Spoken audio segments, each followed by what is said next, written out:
On a cold night in January 1941, Calcutta went to sleep believing that Subhash Chandra Bose was still a prisoner of the British Empire. By morning, he was gone. No goodbyes, no footprints, only questions. The man they watched, the man they feared, vanished from his Elgin Road house, slipping past the police, borders, and history itself. Disguised, determined, and driven by a single idea: India must be free, by any means necessary. Weeks turned into whispers, whispers into legends, and then, across continents, through crackling radio waves that defied empires, a voice rose from faraway Germany, calm, certain, unmistakable. Ami Subhash Polchi. This is Subhash speaking. In that moment, a disappearance became a declaration. A fugitive became a force. And the struggle for India's independence found a new, fearless rhythm. This is not just the story of where Netaji went. It is the story of how he refused to disappear from our hearts and our memories.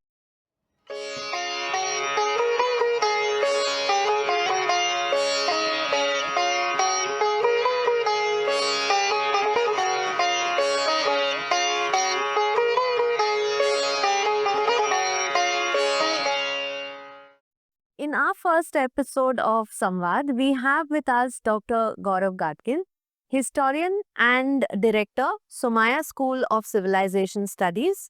Hello, Gaurav. Hello, Shamali. I think we're going to have a very interesting discussion today because Netaji Subhash Chandra Bose has had a history of appearances and disappearances. So, if you could throw light on all of this. Yes, in fact, when we talk about the life of Subhash Chandra Bose, appearance and disappearance does play an important role. We're shooting this episode and it's 23rd of January, that's today, when he appeared on this good earth. Yes. And the journey begins from there. Right. And when we talk about appearances and disappearances from the Indian political space and the entire anti-colonial movement, his first appearance on the national platform happens during the non-cooperation movement, where he appears and he manifests himself entirely in this anti-colonial upsurge, which was about to begin as a mass movement. He again disappears from it because of his ill health and the episodes that he has to suffer in British prisons, going to Europe, returning back and appearing again on the Indian political scene with great rigor, great force, and a different personality altogether in the 1930s. And the disappearance that you began with of 1941, where he disappears from India only to emerge in Europe in a different avatar, in a different form, and undoubtedly so, with a different method to liberate India. Right. And I think one of the methods that he used to defend India and to ensure that India, becomes independent is the Azad Hind Fauj. Yeah. But what I want to actually ask you is that in English we say Indian National Army, the INA, whereas there is yet another name, the Azad Hind Fauj. How would you compare these two names? The Indian National Army was formed before Netaji Subhash Chandra Bose even arrived in Southeast Asia. It is Netaji Subhash Chandra Bose who gives it the other name, that is Azad Hind Fauj. So if you ask for a preference, I would prefer the term Azad Hind Fauj and the Azad Hind Sarkar or the Azad Hind government because it carries a distinct political philosophy which Subhash Chandra Bose brought to this enterprise. So, Gaurav, could you just also highlight on what was his contribution, towards the vision that he had for free India? That's a broad canvas to paint in a few minutes. Yeah. But if we look at his political vision for a free India, it had multiple layers attached to it. Right. So on the front of what kind of political system of governance India needs to have, there was consensus amongst the national leaders, which included Bose, is that India in future needs to be a democratic polity. So democracy was something that was non-negotiable. Right. Only Subhash Chandra Bose had a different idea attached to it, stating that India will have to go through a small part of its post-independence nature as a form of a dictatorship before transforming itself into a full-fledged democracy. Now, his notions were on these lines. It is because he believed that India was facing numerous socio-economic political crises. And in order to come out of it, an electoral democracy would not be an immediate remedy. Right. So it will be a transition phase where you have the society, the communal crisis, the economic crisis that India has witnessed as a result of more than a century of colonial rule. It would be a good antidote, and then we could transform into a fully functional democracy, which is not just an electoral democracy, but democracy in its truest essence possible. Yes. Along with it, you also have a vision of equality. So it's not the question just of liberty, but more importantly of equality. This was a debate that was happening throughout the freedom struggle. What is more important? Is it liberty or equality? And both believed that it was equality which was equally important, if not perhaps a little more important than just liberty. So I think he did a lot of work as far as international law is concerned, So if you're talking about equality, could you also throw a little bit of light into what his international policy was all about? Because there was a lot of, there still is a lot of talk, and controversy that why did he have to go to Germany? Of all places, and why did he have to interact with Hitler of all people? So if you could just throw a little bit of light into that as well, along with the equality part. Right. So Subhash Chandra Bose was a keen student of history and, more importantly, of international affairs, just like Nehru was. And Subhash Chandra Bose had a very different but a realistic take. It is over here that he differed fundamentally from the Nehruvian perspective. He was inspired by the Irish model that enemy's enemy is a friend. So he was realistic in his foreign policy or international approach that the only powers that are going to support Indian cause for independence when the war clouds were gathering, they were the fascist powers. So it was out of that. He did not support fascism, but it was a realistic opportunity which came in front of him that if he wants to create an army for Indian liberation, these fascist powers have Indian prisoners of war. The fascist powers would be supportive to this endeavor. And that is how he goes to Europe, to Italy and then Germany. And that is where he interacts with Hitler. He did oppose many of Hitler's policies. And he was quite vocal about it. Particularly anti-Semitism is something that he did not approve at all.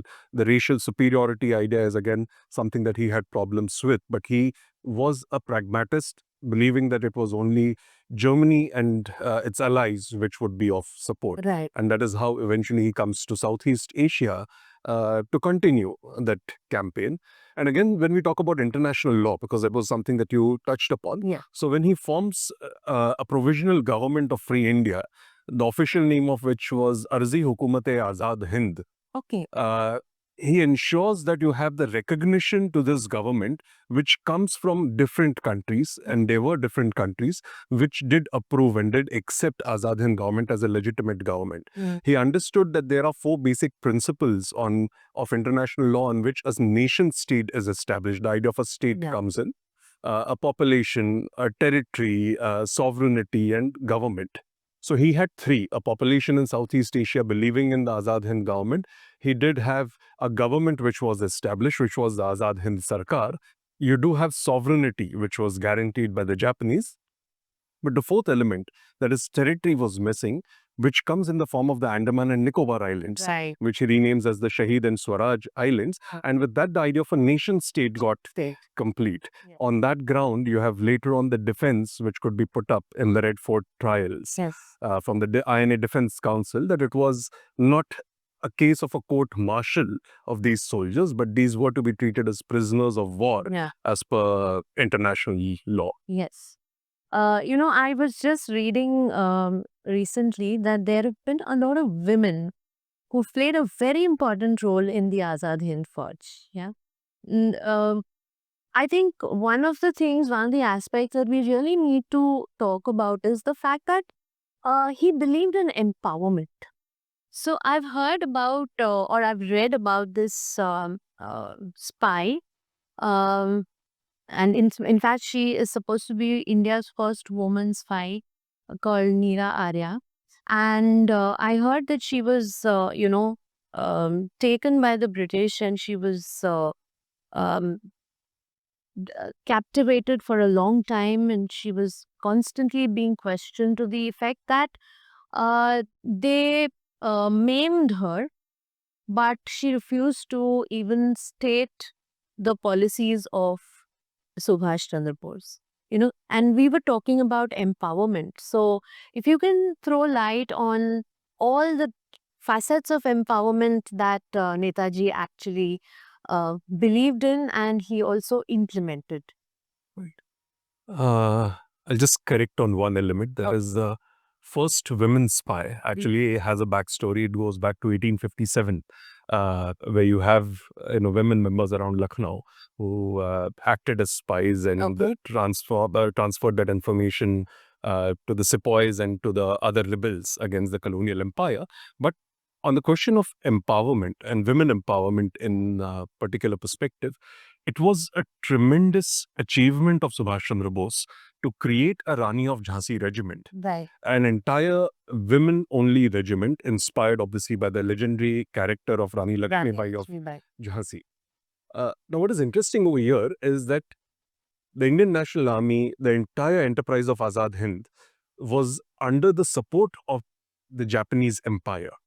And Japan at that time was, and to a great extent even today, is an extremely conservative patriarchal society. There was a great deal of opposition which came in from the Japanese authorities, military authorities, against creating this Rani of Jhansi regiment. There was opposition to this idea. They stated that not even one single rupee of the Japanese empire would be spent in raising this regiment or financing any of the activities. So it was an entirely Indian-sponsored activity. And despite that opposition, Bose did create Rani of Jhansi regiment, which is an incredible achievement. Empowerment, again, is not from a perspective that they'll be treated differently. The training, the entire exercise, the operational aspects, they were to be treated equally with the men soldiers of the Indian National Army. So that is another remarkable aspect. The empowerment question was not just related to gender, though.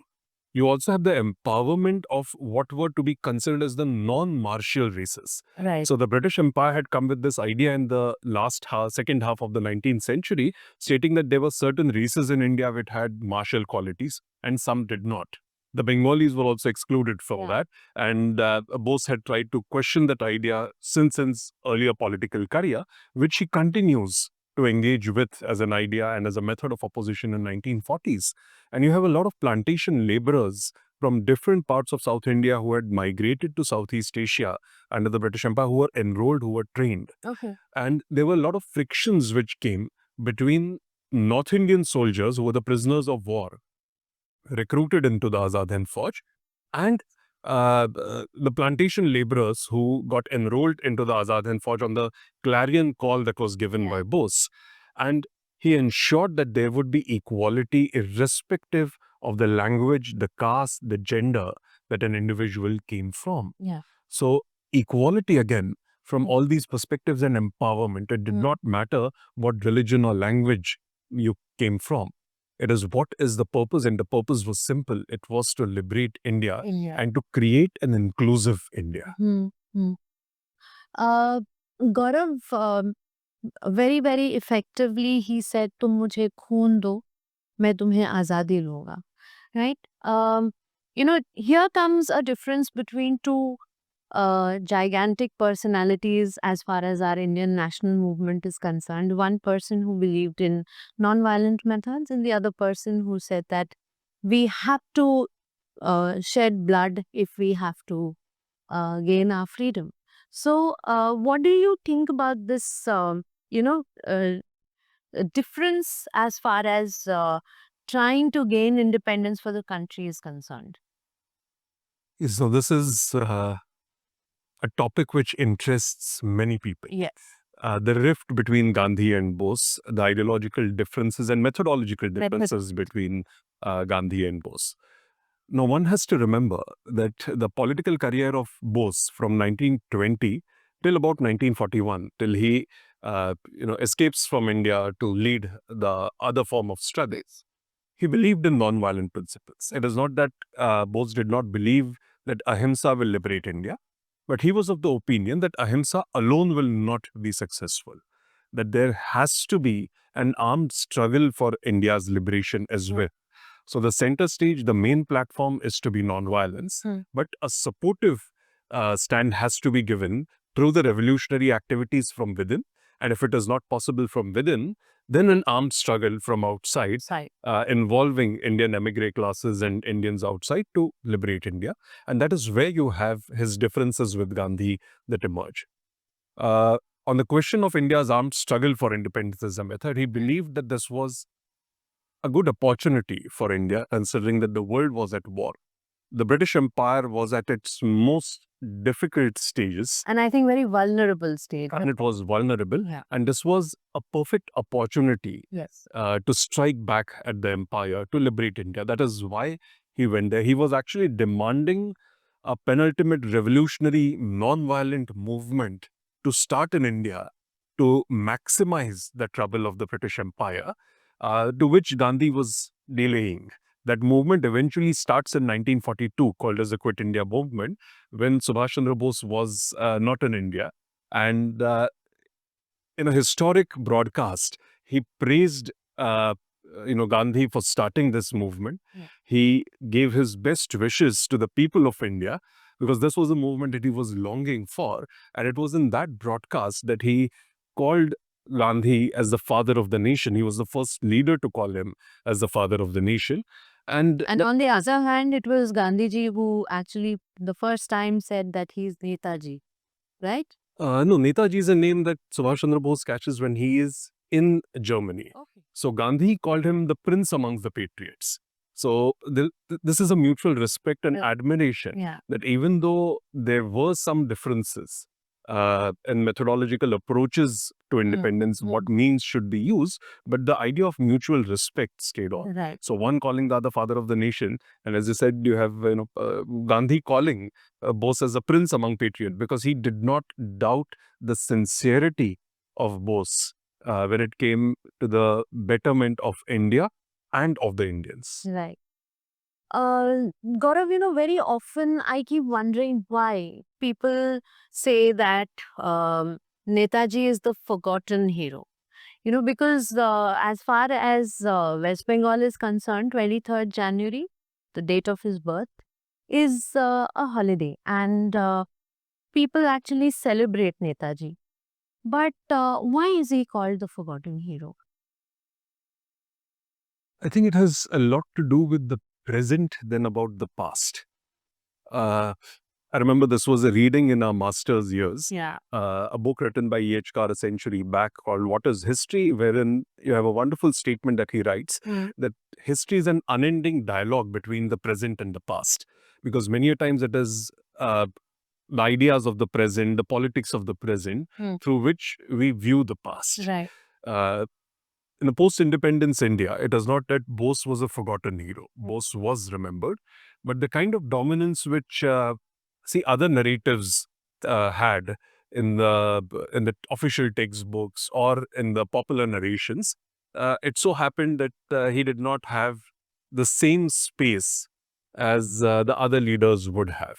So that is perhaps one of the reasons why it happened in that way. Again, you have different regional perspectives which come in. So Bose is remembered quite differently in Bengal, a province that he hailed from. But to say that he is not respected or he was not given the same due recognition in the other regions would be an error, because you have a person like Colonel Bhosle who led, was the general officer commanding of the Azad Hind Fauj in Maharashtra. He was having close associates, including Khurshid Nariman. You have a lot many people from different provinces of India today, like Andhra Pradesh, Tamil Nadu, etc., who were a part of the Indian National Army, and there were a lot of Also the Punjab, Punjabis and Haryana, see. But in the post-independence narrative, yes, you do not have an official holiday, but you do have it being celebrated as a patriotic day. Yes. That is the 23rd of January, that is today. But yes, official history textbooks gave less of a weightage to Azad Hind Fauj. And unfortunately, again, wherever Bose gets mentioned in the official historical narratives, it is usually always on 2 points. One is the rift with Gandhi, and the other is Azad Hind Fauj. But the contributions of Netaji Subhash Chandra Bose are much beyond just these two aspects. Yeah. Gaurav, I started with a small Bengali phrase, which, was heard over the radio. And he started by saying, Ami Subhash Bolchi, and I'm Subhash speaking. And he used the radio, and that was one of the broadcast mediums which was very getting popular by then. So, very briefly, if you could highlight on what kind of a role did communication play in his rising to the level of Netaji? See, in any age, political communication plays a pivotal role in establishing oneself. Uh, and this has been done since time immemorial. So it starts with first documented episode in Indian history becomes Ashok, when he was trying to communicate with people through inscriptions placed in different parts of the empire. And that Especially the rock communication, inscriptions. yes, the rock inscriptions, the pillar inscriptions which are found in people's language, which is the most important. And that continues later. When it comes to radio, because whenever new technology comes, you have to make use of it, a maximum use of it to get your points across, get your ideas across. So these are powerful tools. And with the coming of radio, and radio could transverse boundaries. Yeah. That was the most important perspective that Bose had in mind when he chose radio as a medium to express his ideas, that people back home can, one, hear his broadcast when he was particularly close to the Indian borders. And secondly, it is also trying to find a place in official records of that time, that these are the ideas which should not be forgotten. So it's not just communicating with his present audience, but also with the future, because these words are going to be recorded. These words will be heard later, because you have some recordings which are still there, Yes. which can be listened to. So it's a communication with the present and with the future, so that his place in the past can also be cemented. Yeah. Now, interestingly, it is not just Bose, but you have the Congress also attempting to do it, the revolutionaries, particularly within the Congress, through what has been called as the Congress radio during the Quit India days. So you have Subhash Chandra Bose doing it from outside the Indian frontiers, so as to say. And you also have within India similar efforts which were taken up, perhaps inspired by Subhash Chandra Bose's model. And you have similar broadcasts which happen from the city of Bombay in 1942, and the Congress radio, the underground radio, run by Usha Mehta as a broadcaster, and numerous others. So, I think as we come to the end of our first podcast, the final disappearance, which I think is very, very controversial again, because there have been a lot of films that have been made. People have spoken about the crash. People have spoken about the fact that probably he did not die during the crash, but he went into hiding. So, without any hesitation, I think uh, it's uh, it's good to say that maybe his disappearance did something for the country. Or what do you have to say about this disappearance and all the theories that revolve around the disappearance? So often in history, when there's either inadequate evidence or evidence which is not brought in front of the public for different reasons. Yes. So, for example, in this case, it is the Official Secrets Act and bilateral relations with numerous nation states which get involved. If it is not in the public domain, you have a great mystery that surrounds. And in the case of Subhash Chandra Bose as well, the disappearance or his alleged death on the 18th of August 1945, after that fateful plane crash a day before, brings numerous questions as to what happened to him. Did he die? Did he succeed in going to the Soviet Union as he intended to? Did he die in a Russian gulag? Or did he become a part of the state, the famous Tashkent man? Did he come back to India as a Gumnami Baba? What happened? What happened to him? But again, there is no clear evidence to support or to discard anything. We all know that from the 18th of August, we don't know about his whereabouts. And I feel that it is a lot of political propaganda, a lot of political mileage from the present. Again, an unending dialogue between the present and the past. So this is a narrative which is weaved, or different narratives which are weaved to suit the present or to have some political mileage in the present. What is more important, perhaps, is the ideas that he gave us in those 2.5 decades of a public political career, from 1920 to his disappearance in 1945. It is these ideas that we have to engage with. Because the last broadcast, he had said that an individual may die, but an idea survives as long as you have millions of people or thousands of people who believe in it and who work tirelessly to ensure that idea reaches fructification. So I think that is the last message of Subhash Chandra Bose that we need to carry. That his ideas have to survive, that ideas have to be brought into realization to make this world a better place. Thank you so much, Gaurav. That was really such a wonderful first episode that I could have even dreamt of, because I think both of us are diehard fans of the man we've been talking about. He can never be a forgotten hero. He will remain heroes for maybe centuries to come. And it was wonderful listening to your part of the Samvāda. And we hope to have you soon with maybe some other topic of historical interest. So thank you. Thank you so much for having me over, Samvāda. Thank you. कदम कदम बढ़ाए जा, खुशी के गीत गाए जा, ये जिंदगी है कौम की तो कौम के गाए जा। कदम कदम बढ़ाए जा, खुशी के गीत गाए जा, ये जिंदगी है कौम की तो कौम के गाए जा।